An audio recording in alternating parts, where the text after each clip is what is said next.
What's up, everyone? Welcome back to the new episode of the Myles High Podcast. This is Myles Munroe Jr., your host. And as always, the vision and goal of this podcast is to entertain, educate, and elevate you miles high above your fears, your doubts, and any limitations that you may think exist. Always knowing that those limitations only exist in your mind. All right? Hope everyone is doing good out there.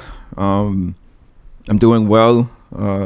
Good to be back in this new episode. I got a great, a short and sweet episode for you guys today. I wanted to discuss this topic that has helped me throughout my personal development years. Right, this is something that I've had countless of conversations with my dad about when I was growing up. And there's this one particular learning experience that I had with him that always stood out to me, and that has followed me even now to this current age that I am. Right, I think about this all the time. I'm always asking myself, am I meeting and am I following the principles and the lessons that I was taught during this particular learning experience that I had? And I wanted to bring that to the pod to kind of share it with you guys. Right.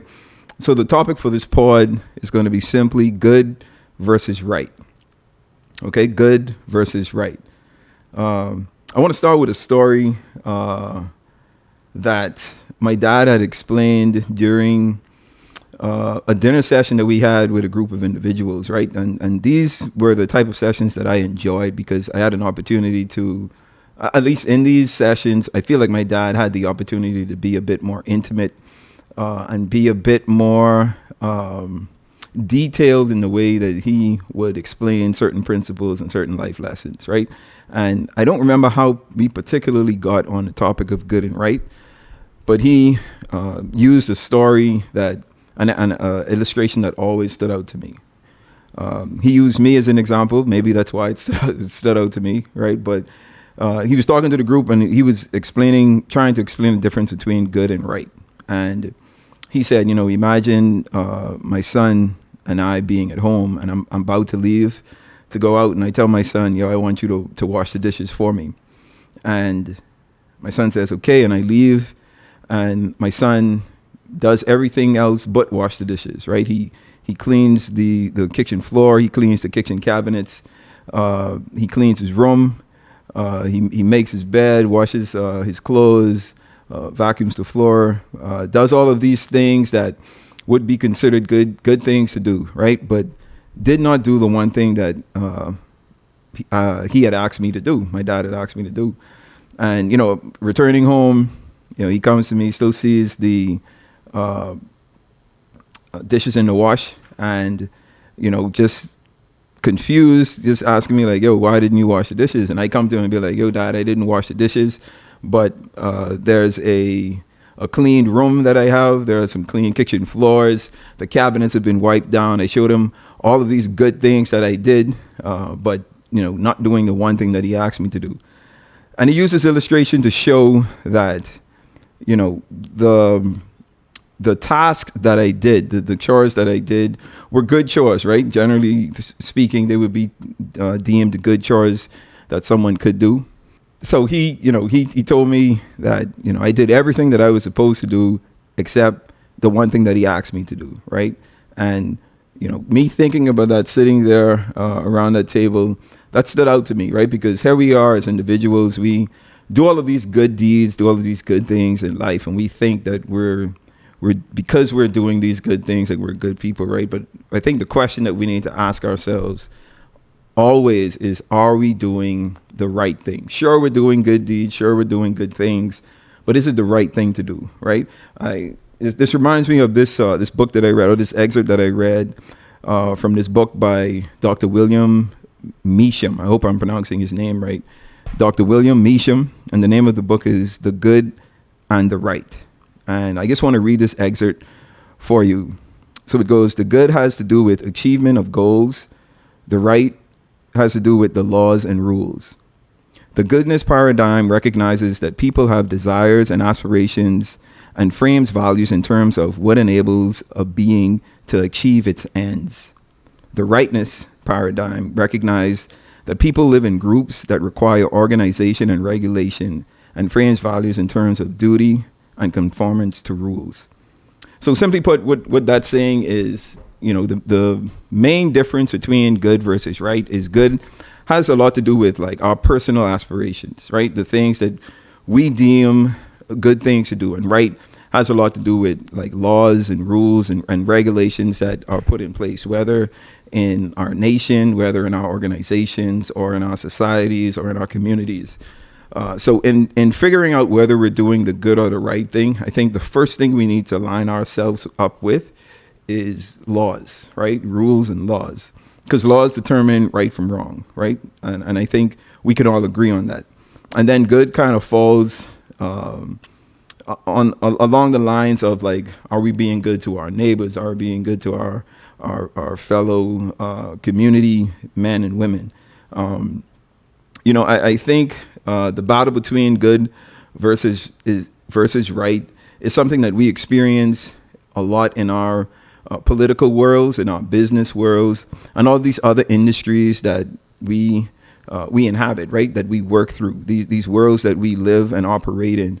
There's always this battle between good versus right. And I think it's something that we have to be intentionally focused on, because it's a very thin line, right? It's a very thin line between good versus right. And I wanted to read a verse from the Life book. I am a strong believer that anything that we will ever have to deal with, and any answers that we may ever have in life, the answers are always in the Life book, right? And I want to take us to James 4, verse 17.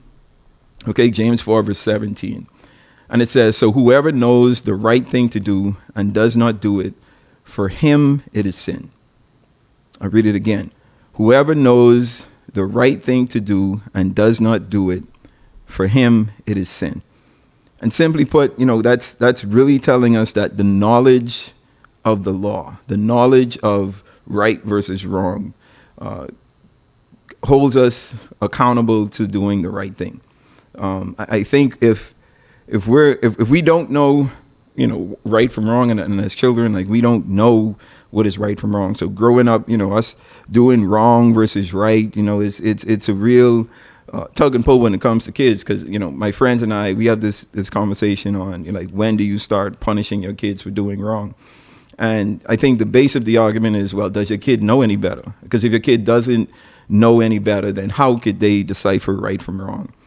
So but knowing, whoever knows the right thing to do and does not do it, for him it is sin. And I think if we take that mindset into everything that we do, right, knowing that, man, this is choice A, option A is the right thing to do. Option B maybe not be the right thing, but could be possibly a good thing to do. But absolutely not the right thing to do. Which is better? Like, which is the choice we should choose? I think a lot of times, like, these businesses who, instead of offering their employees the deserved salaries that they should get, they would offer some lunch specials, some a lunch party, some little trinkets, some gifts that they would hand out to appease their employees, right? To make their employees feel good about themselves, right? Because they want to do this good thing instead of maybe doing the right thing, right? I think of this story that went viral a couple of months ago about this gentleman that had been working for Burger King for quite a number of years, right? I think it was like some crazy years, something like 20 years or something like that. And I think on his 20th, or could have been 25th year, his 25th year, 20th year anniversary, whatever it was a really long time. And what Burger King did for him was they gave him a bag, and it had like, I think it had like some coupons to get some Burger King meals. It had some other little trinkets in it that it absolutely made no sense for a 20-year employee of an organization to get. And particular video went viral because everyone recognized that, man, you guys are doing a good thing. Yeah, recognizing that this person had a long tenure in your business.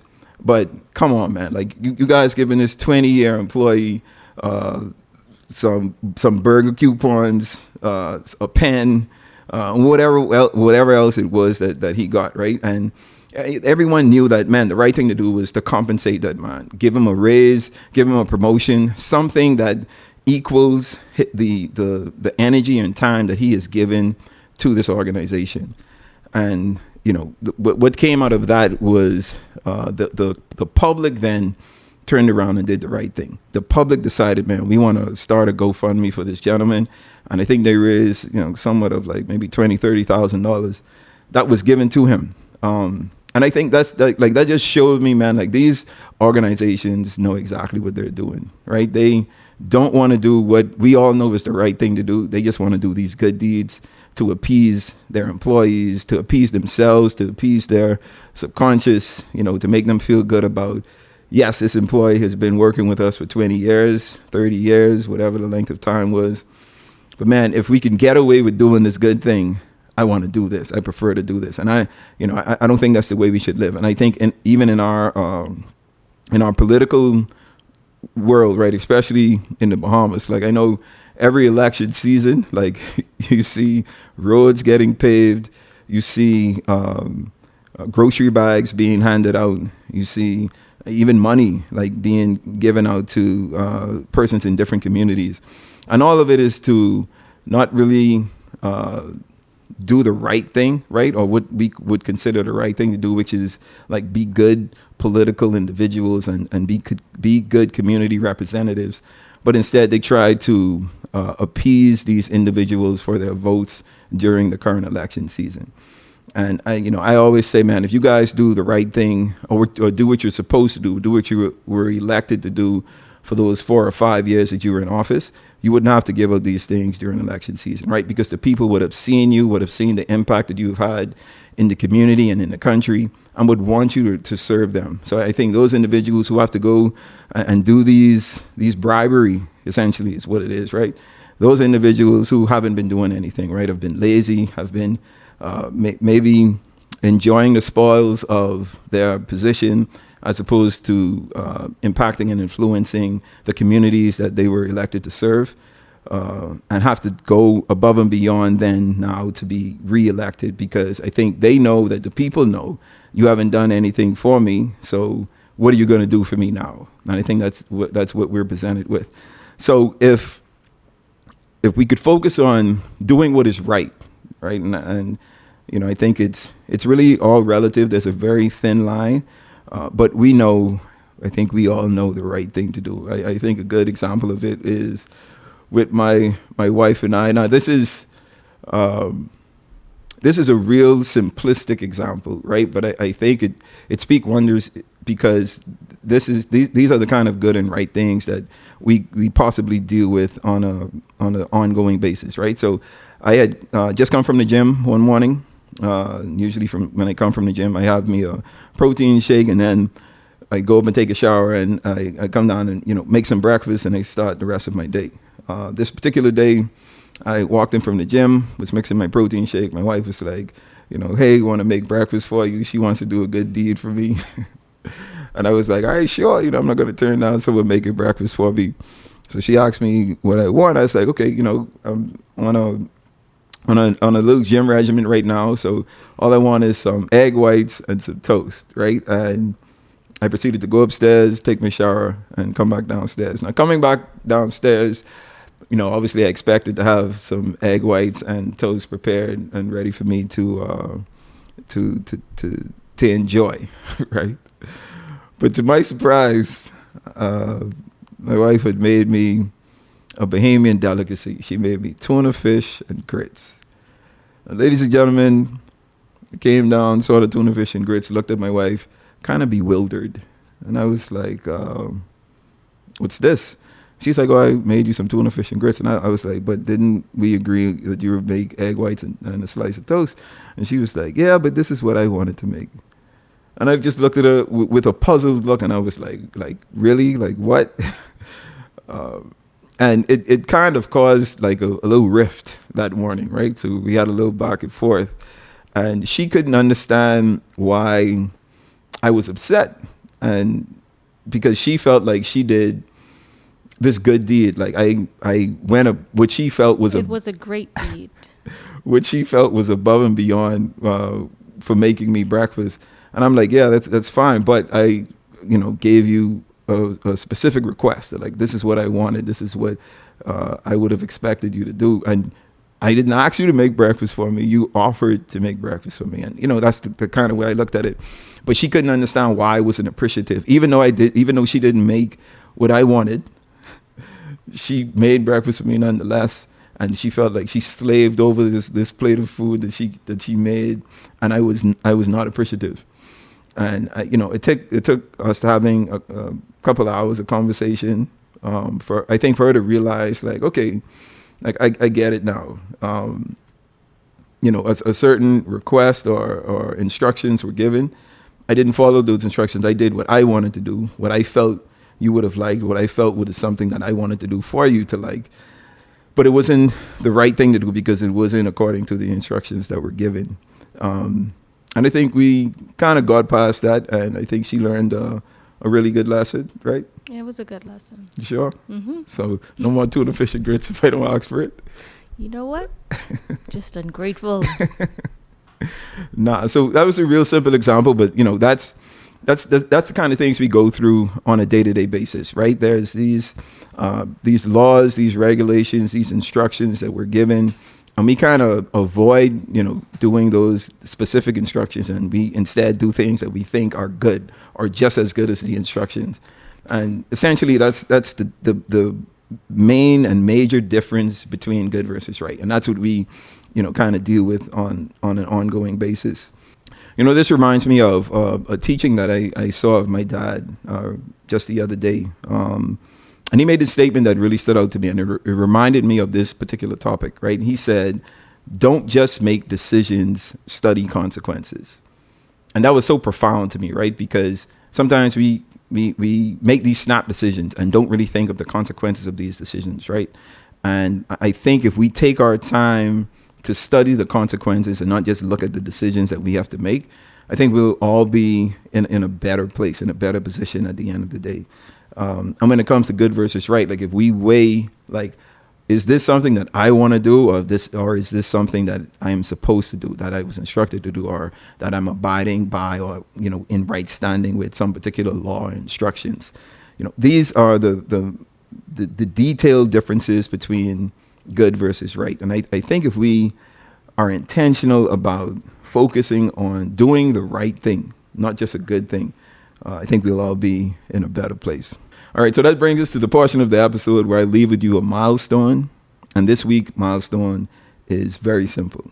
Something that I've, learned as a teenager growing up, and something that has stuck with me and that I remind myself of on a daily, weekly, and monthly basis.